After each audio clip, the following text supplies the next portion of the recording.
تو ہوتا یہ ہے کہ چھوٹی سی تحصیل کا ایک شخص اور کسی جگہ اسے کوئی نمائندگی ہے تو وہ بات کرتا ہے، ہم تقریریں کر دیتے ہیں، آپ لوگ سن لیتے ہیں، ذرا غور تو کریں کیا کہہ رہا ہوں۔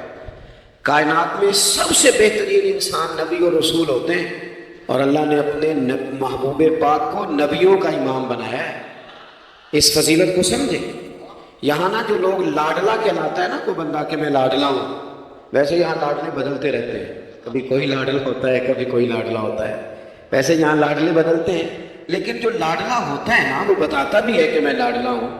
اور کسی کا بھی کوئی لاڈلا ہو جائے تو وہ ناز نخرے دکھاتا ہے، رسول کریم اور رب کے لاڈلے محبوب ہیں۔ لیکن جو بات میں نے آپ کی خدمت میں عرض کرنی ہے، آپ اس پر توجہ کریں گے۔ حضور امام الانبیاء ہیں، اللہ کے محبوب ہیں، نبی پاک علیہ السلام کا پتھروں نے کلمہ پڑھا ہے، چاند حضور کے اشارے پر ڈوبتے ہوئے واپس لوٹ آیا ہے، سورج ڈوبتے ہوئے آ گیا ہے، چاند کے 2 ٹکڑے ہوئے ہیں، یہ ساری حضور کی شانیں۔ اللہ نے اپنے محبوب کو معراج عطا فرمائی ہے۔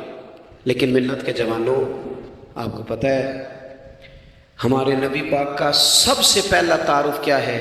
حضور کا سب سے پہلا تعارف یہ ہے کہ یہ صادق اور امین ہے، یہ سچ بولتے ہیں۔ حضور کے اسوہ نور کی پہلی بات جو لوگوں کے سامنے آئی تھی وہ یہ تھی کہ یہ صادق ہیں، یہ سچے ہیں، یہ جھوٹ نہیں کہتے ہیں۔ آپ کو پتہ ہے رسول پاک صلی اللہ علیہ وسلم سے پوچھا گیا تھا، حضور مومن کنجوس ہوتا ہے؟ فرمایا کبھی ہو جاتا ہے۔ یا رسول اللہ مومن بزدل بھی ہوتا ہے؟ فرمایا کبھی ہو جاتا ہے۔ یا رسول اللہ مومن جھوٹ بولتا ہے؟ تو میرے کریم نے فرمایا نہیں، میرا مومن جھوٹ نہیں بولا کرتا۔ حضور کا جو پہلا تعارف ہے نا، یہ جو حضور کی 40 سالہ زندگی ہے نا، اسے نبی پاک علیہ السلام نے اپنی نبوت کی دلیل کے طور پر بیان فرمایا ہے۔ فرمایا فَقَدْ لَبِثْتُ فِيكُمْ عُمَرًا مِّن قَبْلِهِ أَفَلَا تَعْقِلُونَ۔ محبوب آپ ان سے کہہ دے میں نے تمہارے بیچ وقت گزارا ہے، تمہیں عقل نہیں؟ کو میری طرح کا سچا دیکھا ہے تو دکھاؤ۔ آج میری ملت کا سب سے بڑا مسئلہ جھوٹ ہے، سب سے بڑا مسئلہ اعتماد نہیں۔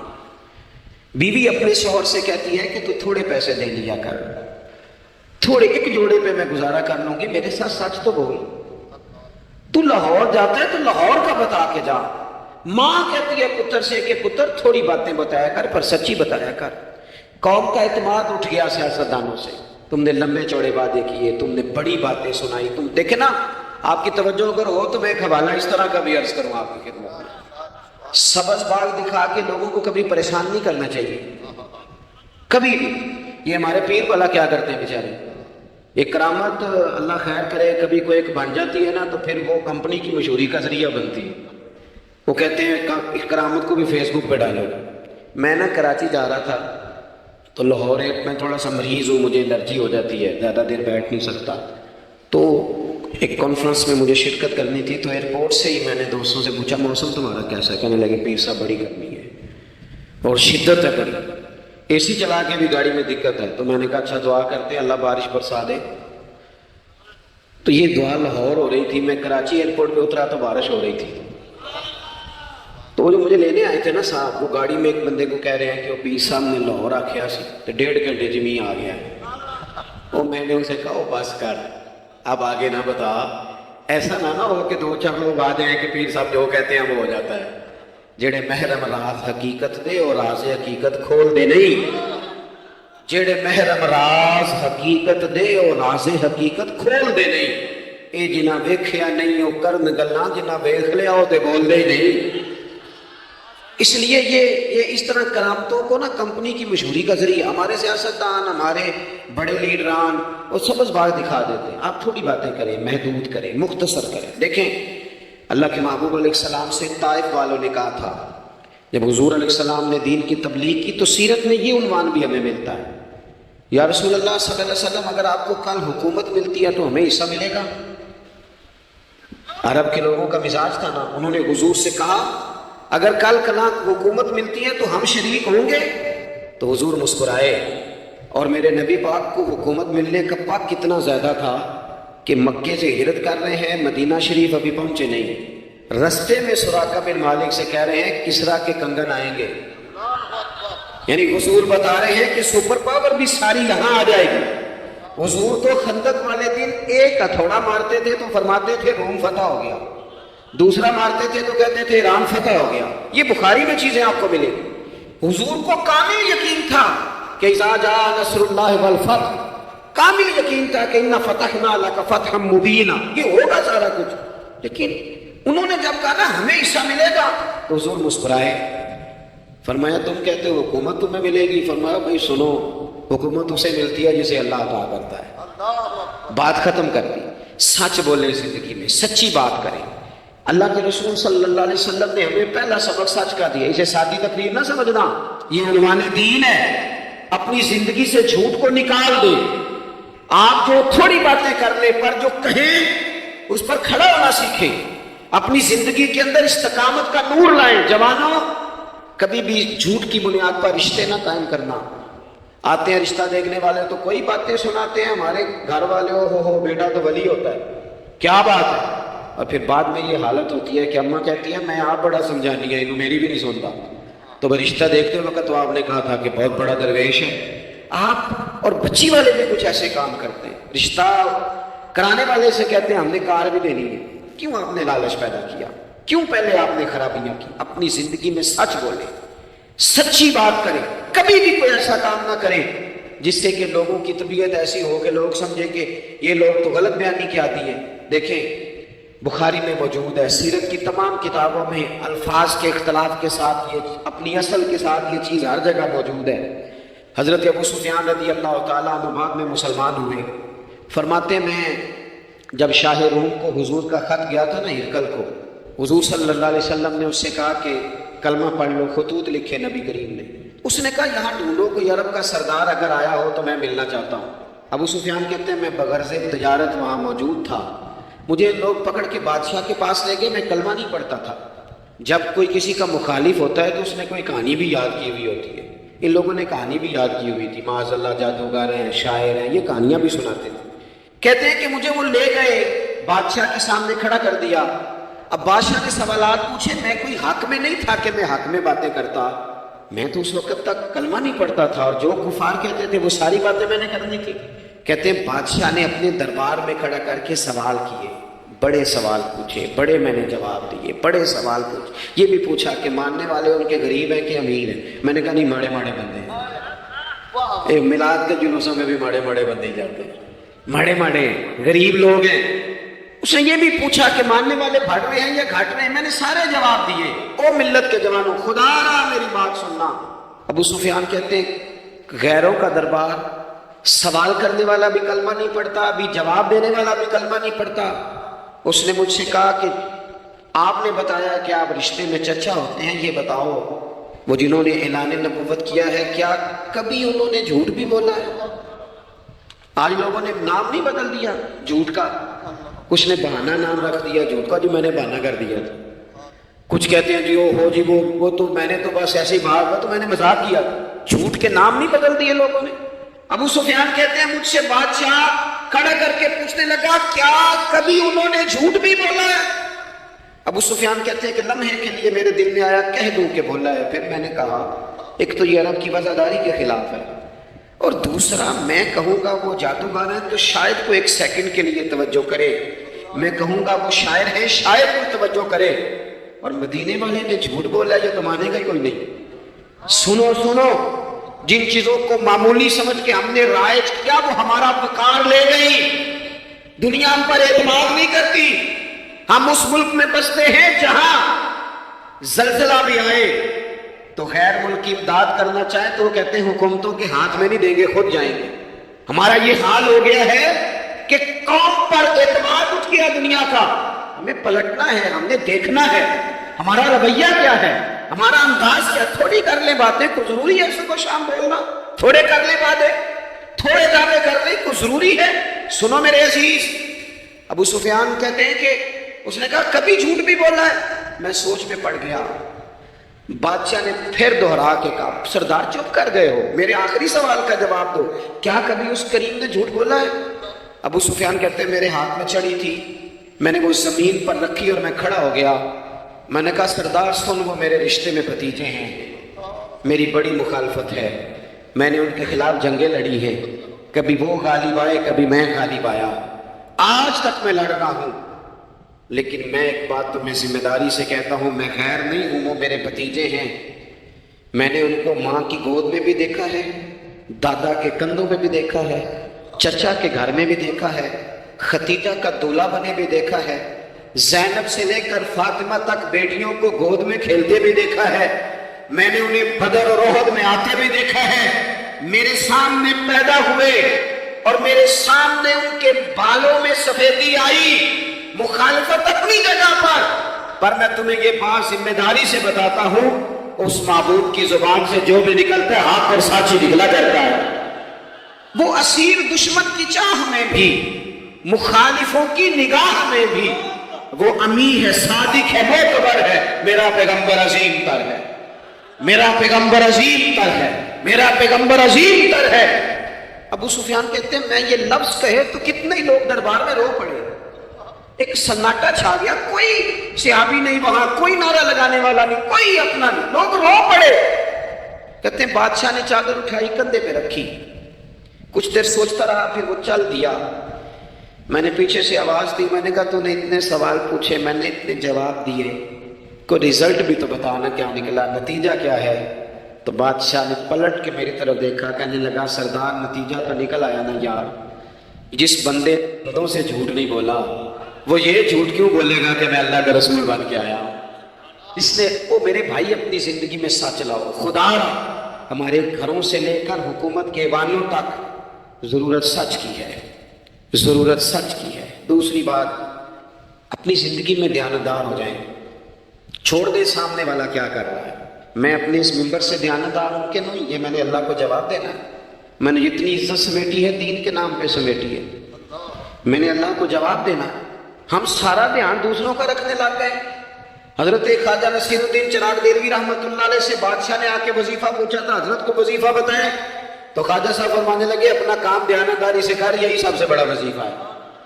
اپنی زندگی میں دیانتداری، امانت داری، آپ اس طرح کے ہو جائیں کہ آپ جس طرح آپ سمجھے نا کہ یہ حرام جانور ہے تو میرے منہ میں جائے گا تو مجھے الٹی آئے گی۔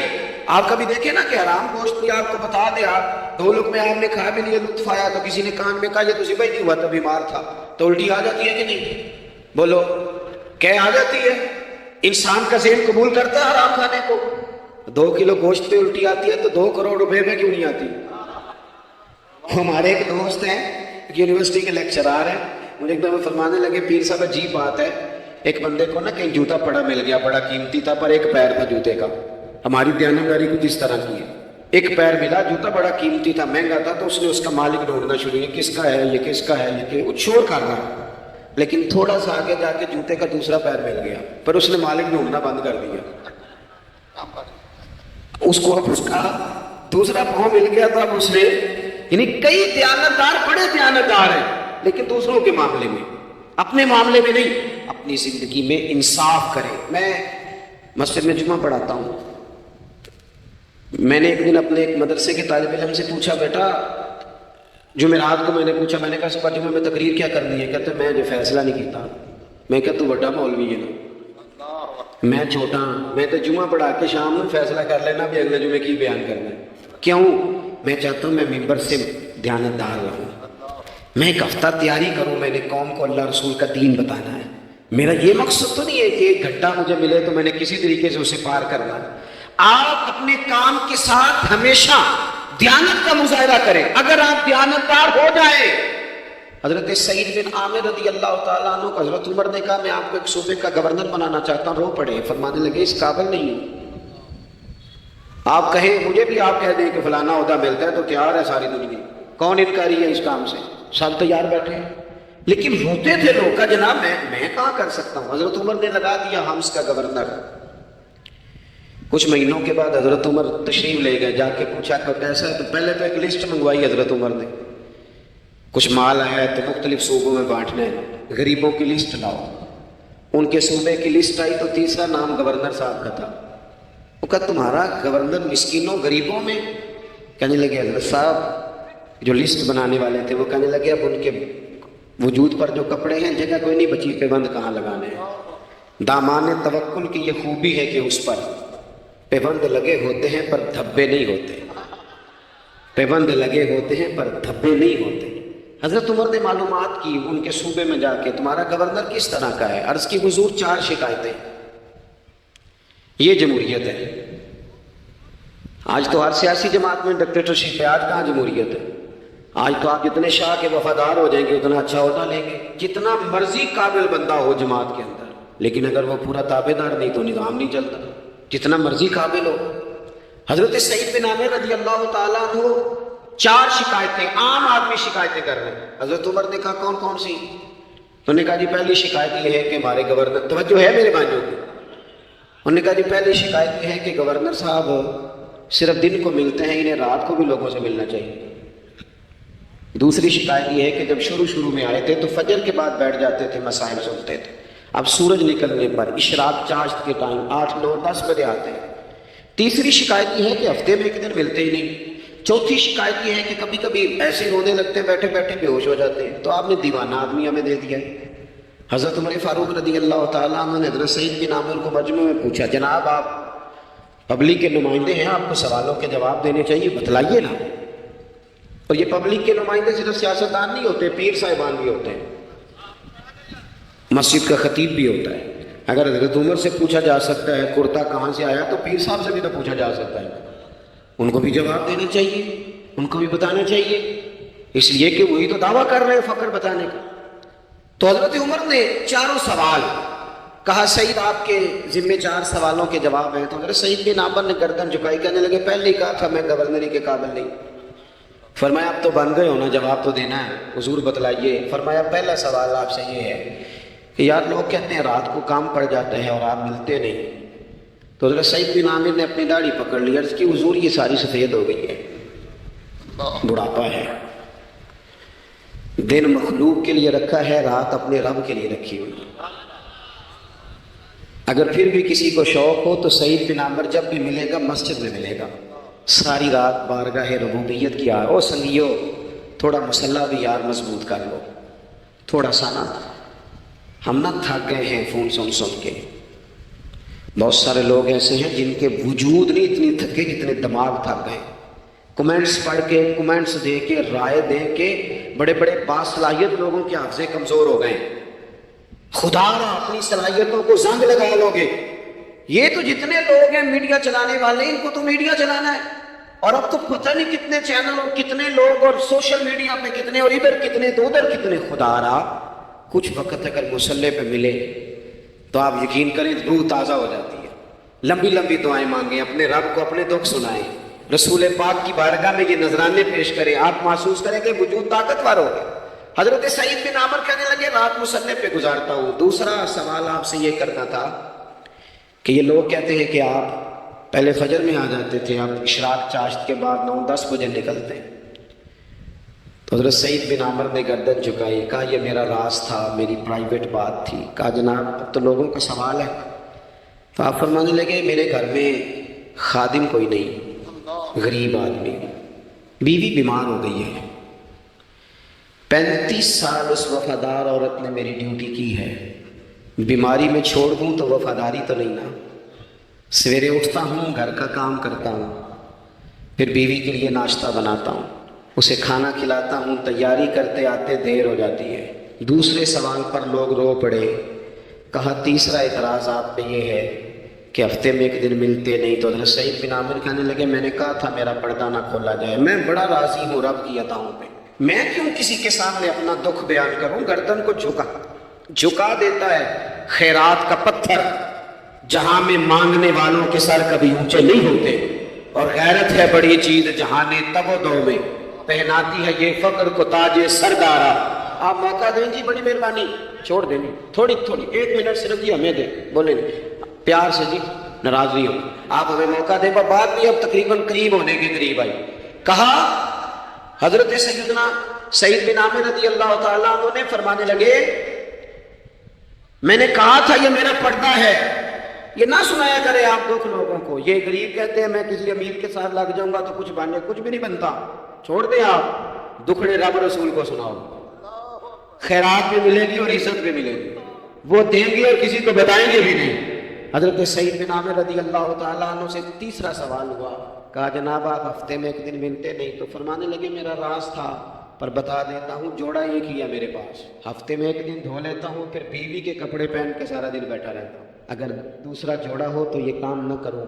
حضرت عمر رو پڑے، کہا جلدی سے چوتھے سوال کا جواب بھی دے، کبھی کبھی روتے ہو تو بے ہوش ہو جاتے ہو۔ وہ پھر رو پڑے، عرض کرنے لگے حضور 40 سال کی عمر میں کلمہ پڑھا، میرے سامنے حضرت خبیب کو پھانسی دی گئی مکے میں، جب وہ اپنی پچھلی غلطیاں یاد آتی ہیں تو پھر رو پڑتا ہوں، یاد ماضی عذاب ہے یار، میں تکلیف میں آ جاتا ہوں، سوچتا ہوں اگر اللہ نے سوال کیا تو کیسے جواب دوں گا، اس لیے برداشت نہیں ہوتا تو رو پڑتا ہوں۔ چاروں سوالوں کے جواب دیے تو حضرت سعید بن عامر کہنے لگے اب آپ نے مجھ سے سوالوں کے جواب تو لے لیے، اب میری سزا کا بھی تو اعلان کرے گا، بتائیں نا۔ تو حضرت عمر نے ہاتھ اٹھائے اور کیا لفظ کہے، کہ اللہ میرے نبی کی امت کو اس طرح کے کچھ اور لوگ بھی عطا فرما، کچھ اپنی زندگی میں دیانتدار ہو جائیں۔ تیسری بات آپ کی خدمت میں عرض کرنی ہے، رسول پاک صلی اللہ تعالیٰ علیہ وسلم نے ہمیں خالص کیا ہے، حضور کا سارا دین اخلاص کا درس دیتا ہے۔ یہ جو ریاکاری ہوتی ہے نا، نوجوانوں میری بات پہ غور کرنا، یہ جو ریاکاری ہوتی ہے نا، یہ بنیادی طور پر اداکاری ہوتی ہے۔ اداکاری بندہ زیادہ کر نہیں سکتا، تھک جاتا ہے۔ مخلص زندگی وہ ہوتی ہے جو آپ نارمل جیتے ہیں۔ مخلص آپ ہوتے ہیں جب آپ اپنی والدہ کے پاس نہیں بیٹھے ہوتے، آپ نے جب 5 اسٹار ہوٹل میں روٹی کھانی ہے نا تو پھر آپ کو پلیٹ کے ساتھ ٹیشو پیپر بھی ساتھ رکھنا پڑتا ہے، پھر رج کے روٹی کھائی بھی نہیں جاتی۔ رج کے کب کھائی جاتی تھی؟ میں ایک جگہ مجھے بڑے اچھے ہوٹل میں رکھا گیا اور مجھے بڑا انہوں نے محبت کی، تو جب میں لوٹ رہا تھا نا واپس پاکستان تو مجھے کہہ رہے تھے آپ کو مزہ تو آیا ہوگا، میں نے کہا نہیں جی، سچ پوچھیں تو پھر یہ ہے کہ مزہ جب بھی آتا تھا جب اماں سویرے روٹیاں پکاتی تھی، وہ کہندی سی پتر ہے پیڑا نہ تے کول ہی لے آیا، تو اس کے پاس بیٹھتے تھے، تو پھر اماں جب سالن دیتی تھی تو کہتی تھی ہور نہیں ملنا، دوجے نوں بھی دینا ہے۔ اور پھر لطف اس وقت آتا تھا جب بار بار کہتے تھے اماں جی چلو تھوڑا جاتے تھے ہونا ہونا تھوڑا جا، تو پھر اماں کئی دفعہ کہتی تھی کہ میں نے وہ اس سے نکال کے فریج میں رکھ دیا، بڑے بھائی نے کام سے آ کے روٹی کھانی ہے، اب یہ برتن ہے اسی کو صاف کر لے۔ او بھائی میں نے اپنے ابا جی کو دیکھا خودداری کر، میں نے ایک دن ان سے پوچھا، میں کہ ابا جی تو ہمیں پسند کی ہے، ہم پڑھتے تھے نا انٹرویو اخباروں میں تو 2-4 سوال ہر بندہ پوچھتا تھا، اب تو انٹرویو زیادہ لوگ لیتے ہیں تو اب تو کبھی اتنا موقع نہیں ہوتا کس کا سنیں کیا کریں، یہ تو چھوڑ دیا کام۔ اخبار میں کبھی انٹرویو آتا تھا تو مسجع مقفع ہوتا تھا، لکھنے والے بھی اچھے ادیب ہوتے تھے، جملے چڑھتے نہیں تھے طبیعت، تو 2-4 سوال بڑے ضروری ہوتے تھے، پھول کون سا پسند ہے، کھانے میں کیا پسند ہے، رنگ کون سا پسند ہے، یہ 2-4 سوال ہر ایک سے ہوتے۔ میں نے اپنے والد صاحب سے ایک دن پوچھا، میں کہ ابا جی تو انہوں پسند کیے، تو فرمان لگے پتر جے تے لگی ہوئے بھوک تے پھر ہر تے جے نہ لگی ہوئے تے پھر نخرے ہی نخرے نے، تو اس لیے بھوک لگی ہو، وہ ہمیں پتہ کیا بتاتے تھے۔ میں آج بھی نا بہت ساری چیزیں گاڑی میں رکھ لیتا ہوں، آج بھی جو کھانا اپنی مرضی سے کھاتا ہوں وہ پیٹ بھر کے کھایا جاتا ہے، جو تصویروں کی شدت سے باہر ہوتا ہے وہ کھایا جاتا ہے، اس کو آپ قبول کر لیتا آپ کا وجود۔ یاد رکھنا میرے عزیز، میرے نبی پاک صلی اللہ علیہ وسلم نے فرمایا ہے بہترین روٹی وہ ہے جو تو اپنے ہاتھوں کی کمائی سے کھاتا ہے، وہ بہترین رزق ہے جو تو، اور حضور نے فرمایا اللہ کے نبی حضرت داؤد محنت کر کے کھانا کھاتے، دعوتوں پہ جا جا کے جو بندہ بیمار رہنے لگ جاتا ہے وہ تو کام ہی ختم ہو جاتا ہے۔ والد صاحب کہا کرتے تھے کہ لو میں پا دیتے نے تانوں ٹانی پڑھولے چ تے ماں تہاڈی نے تانوں 4 پا دیتا ہے، لو ہن تانوں پرواہ نہیں ساریاں گرمیاں، موج کرو، یہ اصل تھا ہمارا، اس پہ واپس آ جائیں، اس پہ آ جائیں، یہ صحت افزا روٹیاں ہیں یہ کھائیں، بڑی گاڑیوں کا اور بڑی چیزوں کا شوق چھوڑ دیں، محنت ڈٹ کے کریں، لیکن زندگی اصل پہ لے آئیں، اصل زندگی خالص ہوتی ہے۔ میرے نبی پاک صلی اللہ علیہ وسلم نے فرمایا ریاکار، میں پوری حدیث نہیں سناتا اشارہ کرتا ہوں، حضور نے فرمایا ریاکار اگر عالم بھی ہو، ریاکار اگر سخی بھی ہو، حتیٰ کہ صحیح حدیث میں فرمایا ریاکار شہید بھی ہو اور ماری جائے اس نیت سے کہ لوگ مجھے شہید کہیں گے، تو فرمایا صبح قیامت اللہ ان اعمال پر بھی اجر عطا نہیں کرے گا۔ اپنی زندگی میں اخلاص پیدا کرے، جب خلوص آتا ہے، جب للہیت آتی ہے، مشکل ترین خلافت حضرت ابوبکر صدیق کی ہے، یہ جو حضرت عمر نے بڑی اعلیٰ خلافت کی ہے نا، یہ بنیادیں حضرت ابوبکر نے مضبوط کر کے دی تھی، فتنوں کے تو سر کچل دیے تھے حضرت صدیق اکبر نے، اب حضرت عمر کے لیے کام کرنا انہوں نے آسان کر دیا، میں اکثر کہا کرتا ہوں کہ حضرت عمر کی خلافت کی مضبوطی میں بڑا کردار حضرت ابو بکر صدیق کا ہے. اگر وہ مضبوطیاں نہ کرتے اتنی تگڑی تو کام آگے چلتا نہیں تھا. حضرت سیدنا ابو بکر صدیق کو بڑے فتنوں کا سامنا تھا. ختم نبوت کے محاذ پر کام کرنا ہے, منکرین زکوٰۃ پیدا ہو گئے, امت کو سنبھالنا ہے. یہ ساری ڈیوٹیاں کر کے نا دنیا سو جاتی تھی, وہ دنیا سو جاتی تھی اور حضرت صدیق اکبر ایک نابینا مائی کے گھر میں جھاڑو دینے چلے جاتے تھے. جب بندہ مخلص ہو جاتا ہے نا, ایک نابینا معذور اور جھاڑو دے رہے ہیں, جب تھوڑا سا وقت بچتا نا عصر کے لیے, یہ ٹائم میں نے اپنے لیے رکھا ہوا ہے. تو مدینہ شریف میں ایک بیوہ تھی جس کی 5-6 بیٹیاں تھی, بیٹا کوئی نہیں تھا, اس کے گھر جاتے تھے, بکریوں کا دودھ دھو کے آتے تھے. معمولی آدمی نہیں, خلیفہ وقت کی بات. کس لیے؟ یہ کام روحانی تسلی کا باعث بنتے, یہ کام آپ کو سکون دیتے, یہ آپ کے اندر وہ طاقت پیدا کرتے ہیں کہ آپ لڑ سکتے ہیں دنیا سے. جب آپ کے پیچھے دعائیں ہوتی ہیں تو پھر میدانوں میں کھڑا رہنا آسان ہو جاتا. حضرت عمر فاروق فرماتے تیسرا دن تھا جناب صدیق اکبر کے وصال کو, میں مسجد نبوی شریف میں بیٹھا تھا تو 2-3 چھوٹی چھوٹی بچیاں آ گئیں, آ کے کہنے لگی چچا آپ خلیفہ بنے ہیں. میں نے کہا ہمارے ساتھ چلیں گے. میں نے کہا پتر تمہارے ساتھ کیا ہے؟ کہنے لگے ابو بکر صدیق عصر کے بعد ہمارے گھر آتے تھے, ہمارا بھائی کوئی نہیں, باپ انتقال کر گئے, بکریوں کا دودھ دھو کے دے جاتے تھے, کچھ بیچ کے گزارا کر لیتی تھی, کچھ پی لیتی تھی. 3 دن سے میری ماں رو رہی ہے, میری بہنیں روتی ہیں, اکھاں جدو میٹیاں زمانہ مینو روے گا. اونج تے بے قدراں کچھ قدر نہ جاتی, کیتی خوب تسلی ہوں, لیکن اکھاں جدو میٹیاں زمانہ مینو روے گا. اپنا تے اپنا بیگانہ بھی مینو روے گا.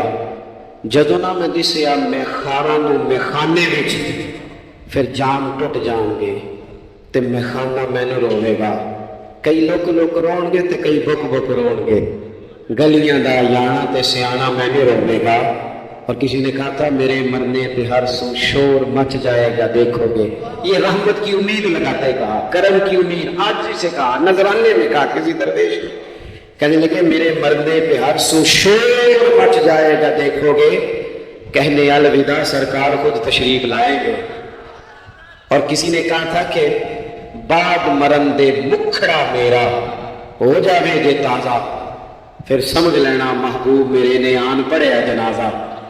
تو بھائی اپنی زندگی میں اخلاص پیدا کرے. ہم نا غریب لوگ بھی امیروں سے تصویر کھنچوانا پسند کرتے ہیں, امیروں سے اپریشیٹ کرنا چاہیے محنت کرنے والے آدمی کو. جس کو پسینہ آ گیا نا ریڑھی پہ کھڑے ہو گئے, وہ بڑا باوقار آدمی, اسے پسینہ آ گیا. میں ابھی بھی کبھی کبھی جوتا گھٹوا لیتا ہوں, چونکہ میں نے دیکھا ہے میرے ابا جی مجھے کہتے تھے لے جا جوتیاں توڑے پا کے ساریاں گنڈا لیا, تو یاد ہے تو میں ابھی بھی چلا جاتا ہوں. تو ہمارے ایک پرانے موچی ہیں, میں ان کے پاس ایک دن, وہ بڑے خوددار آدمی, 5 روپے کے 10 دے دیں نا, وہ ان کو 10 دے دیں جو کہ اپنے 5 روپے.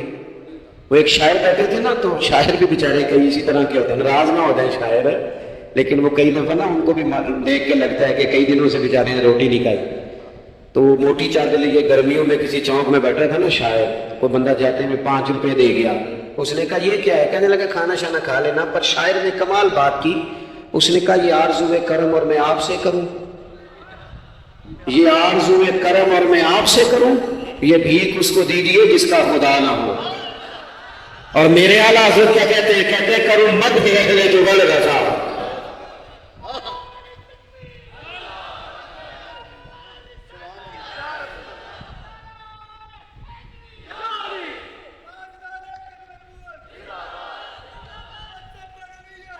ماشاء اللہ.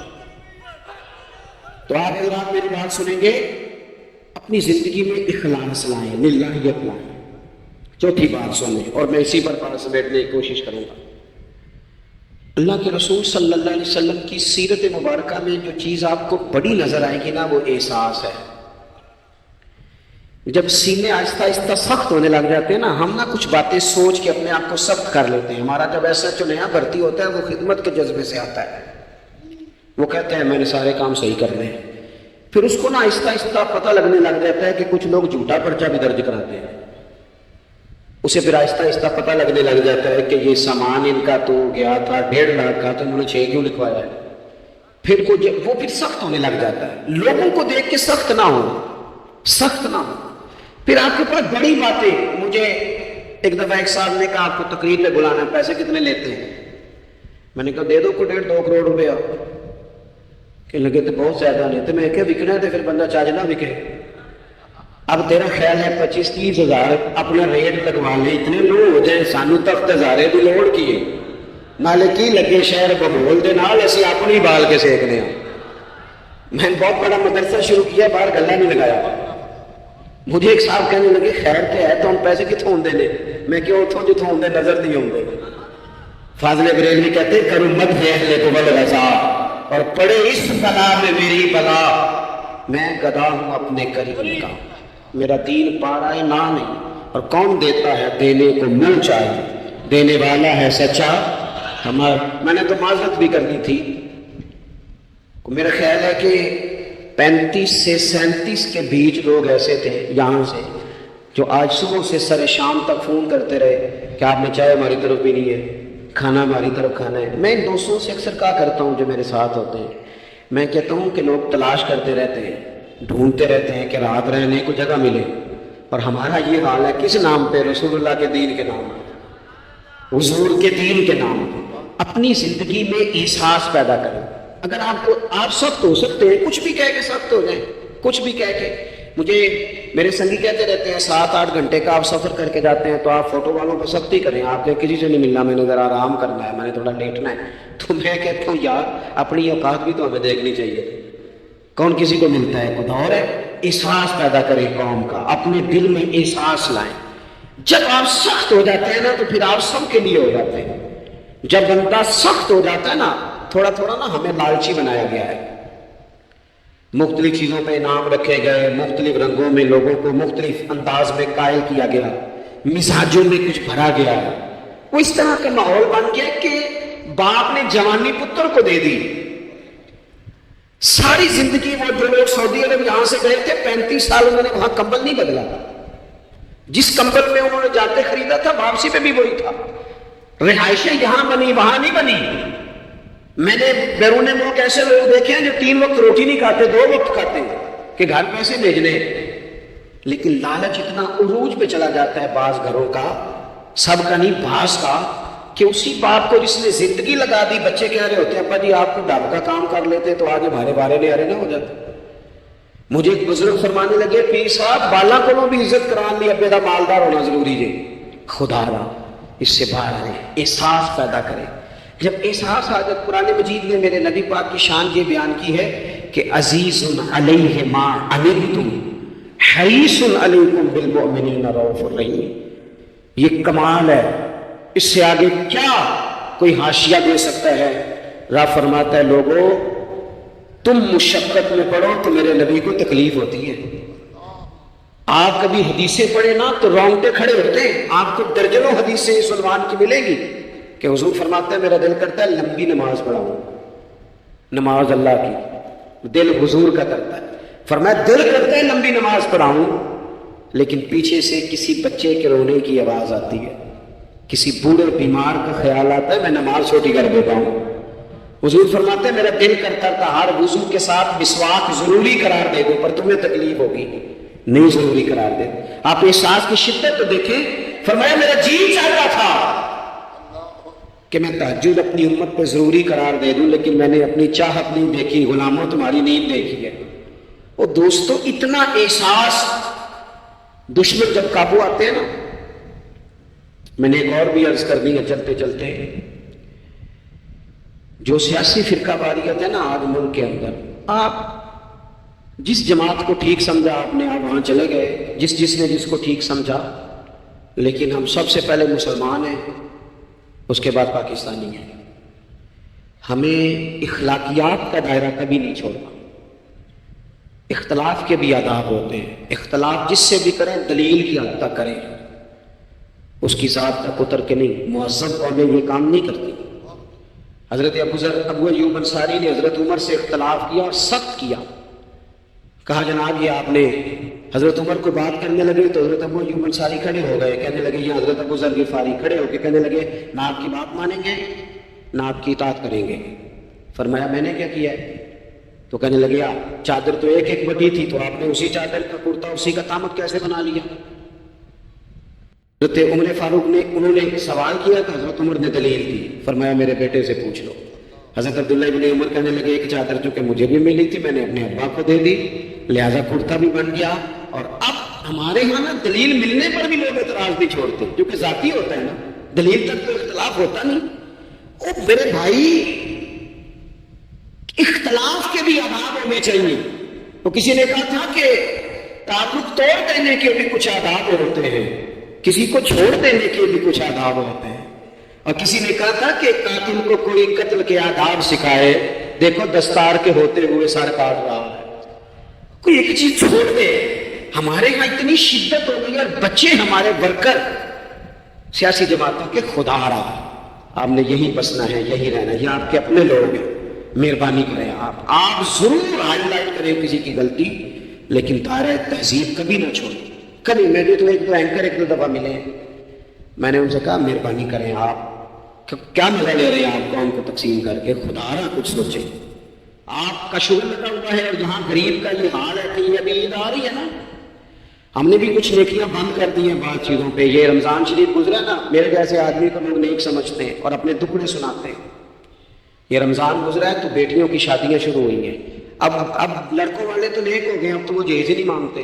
یہ خبر پتہ ہے آپ کو؟ منڈے والے داج منگنا چھڈتا جے، وہ نیک ہو گئے، وہ کہندے اسی تہاڈے کو جہیز نہیں لینا، بس 600 بندے دی روٹی پکانی تسی تے صحیح پکانی جے منڈے دے 11 ایک واری ہونے۔ کبھی نہیں روٹی کھائی لڑکے کے دوستوں نے اپنے گھر؟ رمضان میں کھل کر ثقافتیں کرنے والوں رمضان کے بعد بھی سوچا کرو، اور راشن بنڈن والے لوگ کو عیدوں بعد بھی بھوک لگ دیجیے، عیدوں بعد بھی بھوک لگ دیجیے۔ رمضان میں ثواب زیادہ ہے لیکن سخاوت تو سارا زیادہ ہے۔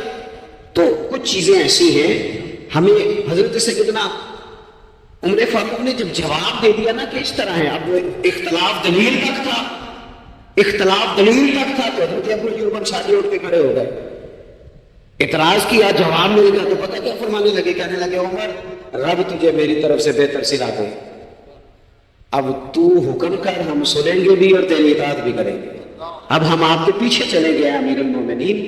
تو دلیل تک رکھے چیزوں کو، دلیل مل جائے تو بات کو ختم کریں۔ تو میرے بھائی احساس اپنی طبیعت میں جب ہم پیدا کرنے لگیں گے، احساس بڑی مشکل ہے غریب کی زندگی۔ امیر تو دوستی امیروں سے لگا لیتا ہے، جب انسان اپنی گاڑی میں سفر کرتا ہے تو پھر وہ کرایہ 5 روپے بڑھ گئے تو اسے تکلیف کوئی نہیں ہوتی، کیونکہ اسے پتہ ہی نہیں۔ بہت سارے امیروں کو تو پتہ ہی نہیں کہ گھی مہنگا ہو جائے تو گھر کے بجٹ پہ بوجھ کتنا پڑتا ہے، ان بیچاروں کو تو پتہ ہی نہیں، تو وہ اس احساس کو کیسے پیدا کریں گے؟ وہ نہیں کر سکتے، اس کے لیے وہاں سے گزر کے آنا پڑتا ہے۔ رسول پاک کی زندگی میں جو احساس کی شدت ہے اسے آپ سمجھیں۔ دشمن جب ہتھے چڑھتا ہے تو پھر، اور دشمن بھی سخت گیر قسم کا ہو تو بندہ اسے چھوڑتا نہیں۔ لیکن حضرت انس بن مالک فرماتے ہیں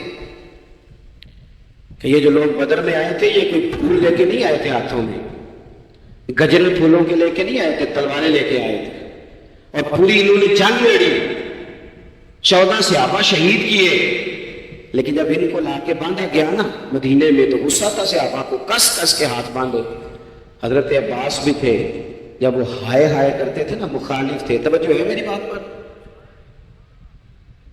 او بھائی، جو پیار بیٹی پہ آتا ہے وہ بہو پہ بھی تو آنا چاہیے، اس پر بھی تو وہ بھی تو کسی کی بیٹی ہے نا۔